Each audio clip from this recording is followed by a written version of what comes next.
আপনি আপনার ভালোবাসার বউকে ঘরের রানী বানাচ্ছেন, কিন্তু তার সঙ্গে দাসীর মতো ব্যবহার করছেন না তো?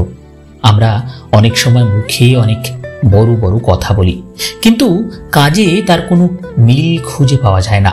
যে মানুষটা আপনাকে ভালো রাখার জন্য সকাল থেকে রাত অবধি খেটে যায়, সেই মানুষটাকে কখনো তুচ্ছ তাচ্ছিল্য অবহেলা করবেন না।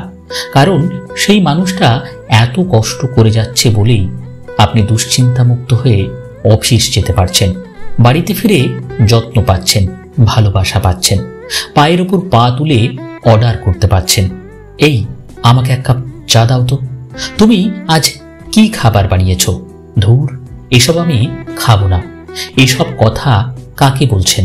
আমাদের মন খারাপ হতেই পারে, মন মতো অনেক কিছু নাও হতে পারে, কিন্তু যে মানুষটা কষ্ট করে যাচ্ছে দিনের পর দিন, সেই মানুষটাকে মুখে মুখে ঘরের রানী বলে তার সঙ্গে দাসীর মতো ব্যবহার করবেন না।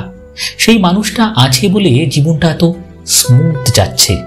যাকে ঘরের রানী বলছেন তার সঙ্গে রানীর মতোই ব্যবহার করুন, ভালোবাসুন, যত্নবান হন, সম্মান দিন।